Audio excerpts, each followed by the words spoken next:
사방하는 굳은 다짐이 the backpacker 우리는 backpackers yeah we the backpacker 내가 묻은 신발이 바래져도 backpacker 우리는 backpackers 출발은 언제나 겁없이 시작부터 맨발 내 눈에 싹 다 basic.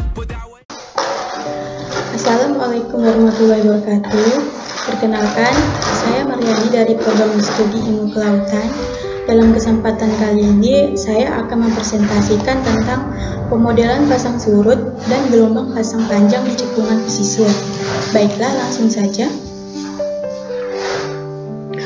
Ini terkait dengan daftar isinya.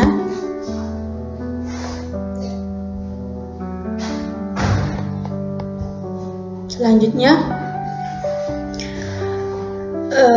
pasang surut merupakan fenomena naik turunnya permukaan laut yang terjadi secara berulang. Dalam kehidupan sehari-hari, istilah ini digunakan untuk menggambarkan perubahan air laut yang mempengaruhi berbagai aktivitas manusia, seperti pelayaran dan perikanan. Namun, dalam oceanografi, pasang surut memiliki makna yang lebih spesifik, di mana setiap perubahan periodik elevasi air dan arus yang terjadi akibat gaya gravitasi maupun faktor eksternal lainnya. Nah, pemahaman terhadap pasang surut menjadi sangat penting untuk membangun model prediktif dalam pengelolaan wilayah pesisir dan mitigasi bencana. Selanjutnya, asal muasal pasang surut.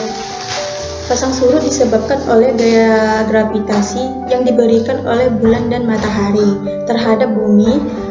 Karena bumi berputar pada porosnya, medan gravitasi ini berubah-ubah, menghasilkan gaya tarik yang membentuk tonjolan air laut di sisi yang berhadapan bulan dan sisi sebaliknya.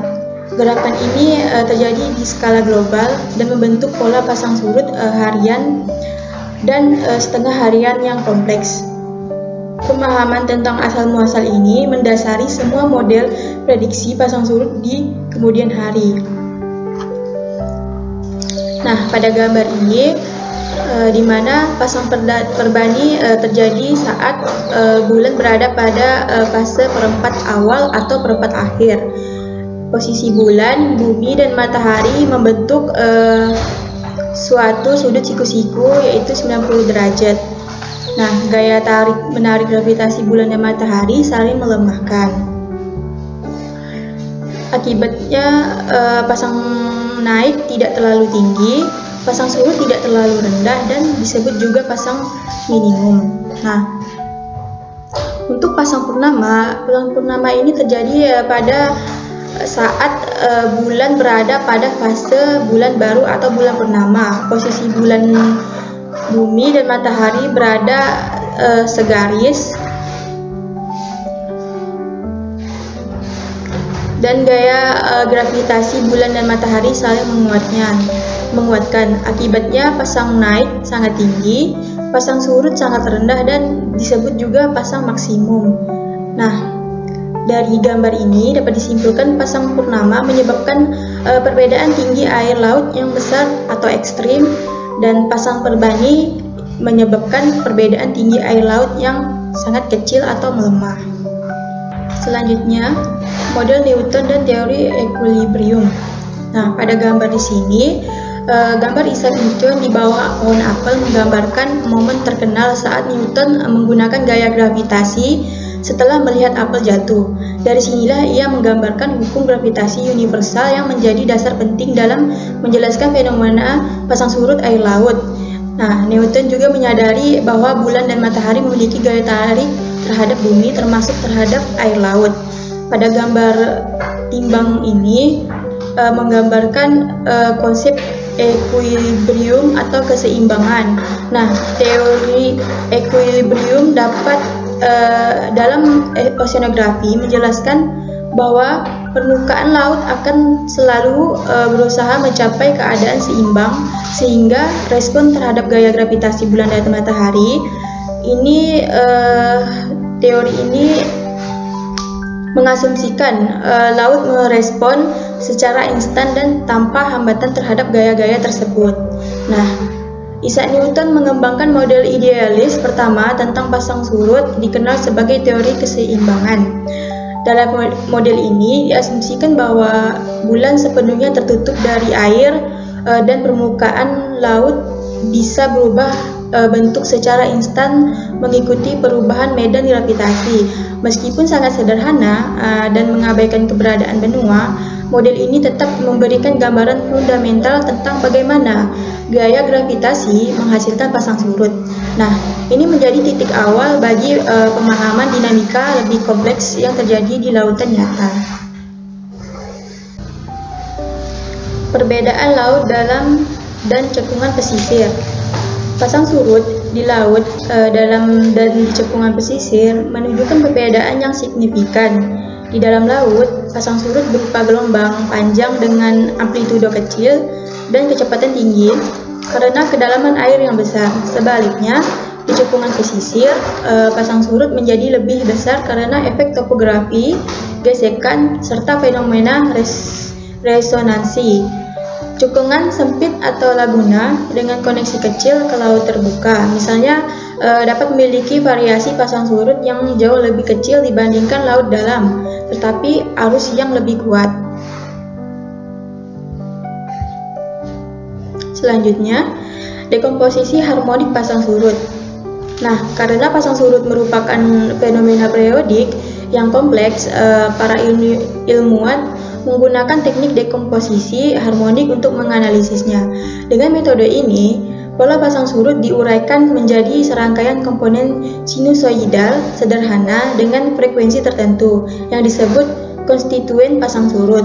Karena konstituen seperti M2 merupakan bulan semidiurnal utama dan S2 merupakan matahari semidiurnal utama, memiliki amplitudo dan fase masing-masing. Analisis harmonik ini memungkinkan prediksi pasang surut yang sangat akurat bahkan di lingkungan pesisir yang kompleks.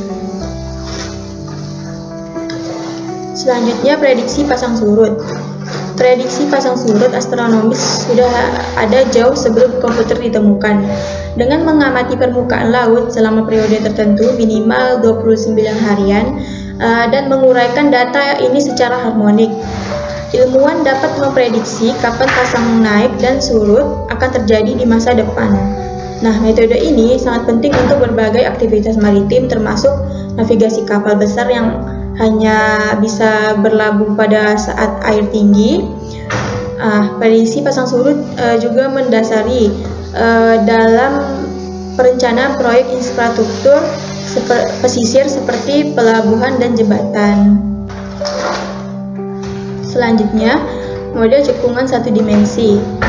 Model satu dimensi digunakan untuk mensimulasikan respon cekungan terhadap osilasi permukaan air. Dalam model ini, cekungan diwakili sebagai garis lurus dengan kondisi batas di salah satu ujungnya atau mulut cekungan. Nah, resonansi terjadi ketika panjang cekungan sebanding dengan seperempat panjang gelombang pasang surut, menghasilkan amplifikasi signifikan di hulu cekungan. Model numerik sederhana seperti yang dikodekan dalam MATLAB mampu mensimulasikan fenomena ini dan menunjukkan bagaimana gelombang pasang surut berkembang di dalam cekungan. Pada gambar di samping ini berjudul pemodelan pasang surut dan gelombang panjang di cekungan pesisir. Nah, sumbu horizontal X menunjukkan waktu dalam suatu non-dimensi.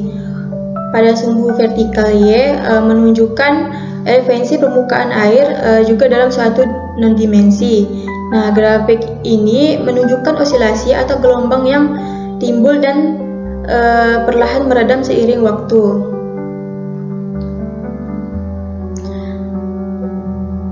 Gambar ini menunjukkan evolusi waktu elevasi permukaan di hulu cekungan.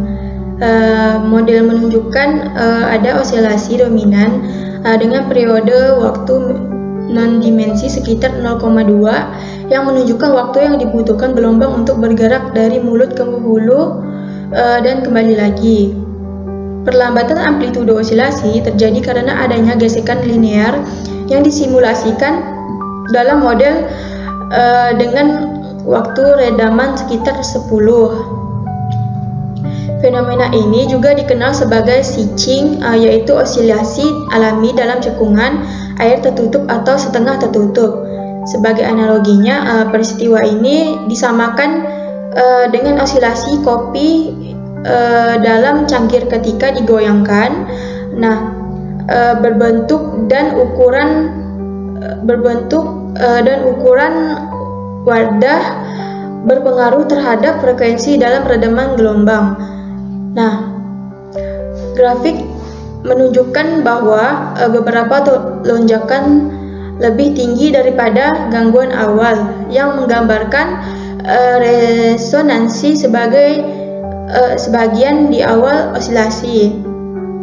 Nah, kesimpulannya, gambar atau grafik ini menggambarkan bagaimana gelombang panjang biasanya berosilasi di dalam cekungan pesisir dengan redaman seiring waktu akibat efek friksi, dan menunjukkan fenomena switching yang umumnya dalam dinamika laut dangkal tertutup. Selanjutnya, resonansi dan pasang surut makro. Pasang surut makro dengan rentang lebih dari 4 meter biasanya terjadi karena resonansi. Resonansi ini paling sering melibatkan gelombang semidiurnal M2, misalnya paparan Eropa Barat, Laut, dan Teluk Fundy di Kanada mengalami pasang surut makro karena ukuran cekungan dan kedalamannya memungkinkan terjadinya resonansi gelombang seperempat. Resonansi menyebabkan akumulasi energi yang berulang, memperbesar amplitudo pasang surut hingga berkali-kali lipat dibandingkan dengan di laut terbuka. Selanjutnya, model 2 dimensi. Model 2 dimensi menggeneralisasi model suatu dimensi dengan mempertimbangkan variasi dalam arah memanjang yaitu X dan melintang yaitu Y.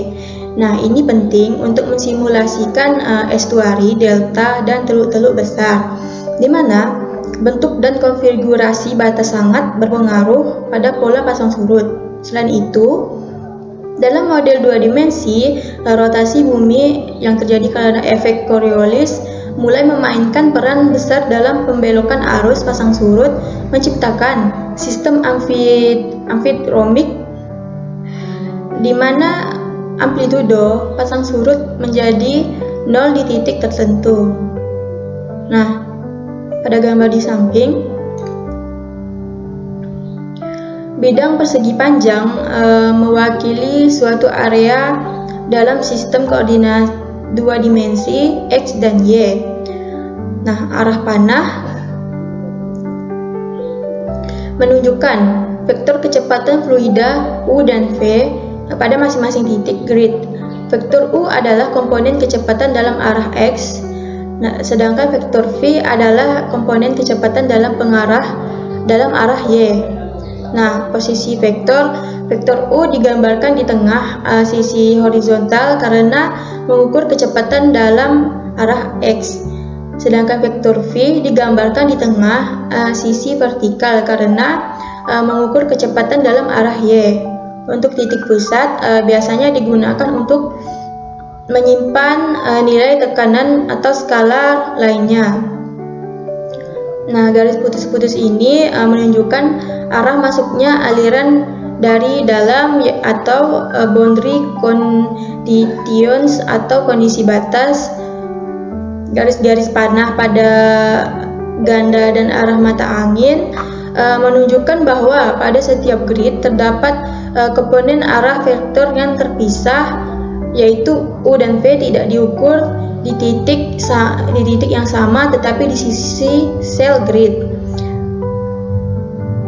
Nah, gambar ini memperlihatkan bagaimana percepatan komponen U dan V tidak berada pada titik yang sama, melainkan di sisi yang berbeda dari grid. Ini disebut sebagai grid stack grid, grid bertingkat atau grid selang-seling yang digunakan dalam metode numerik seperti pada pemodelan dinamika fluida CFD. Juga disebabkan oleh konfigurasi ini membantu dalam mempresentasikan gaya-gaya seperti gaya Coriolis. Selanjutnya, masuk dalam kesimpulan. Nah, studi tentang dinamika pasang surut di cekungan pesisir menggabungkan teori dasar fisika dengan model numerik.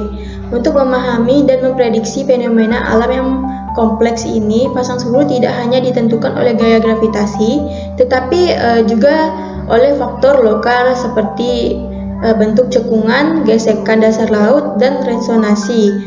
Nah, pemahaman yang mendalam tentang ini menjadi sangat penting dalam merancang solusi berbasis sains untuk mengelola wilayah pesisir, termasuk mitigasi banjir, pembangunan pelabuhan, dan perlindungan ekosistem. Baiklah, sekian yang dapat saya sampaikan. Kurang lebih saya minta maaf atas kesalahan ucapan. Saya akhiri. Wassalamualaikum warahmatullahi wabarakatuh. 다시 meet the backpacker 우리는 backpackers yeah we the backpacker 내가 묻은 신발이 바래져도 backpacker 우리는 backpackers 출발은 언제나 겁없이 시작부터 맨발 내 눈에 싹 다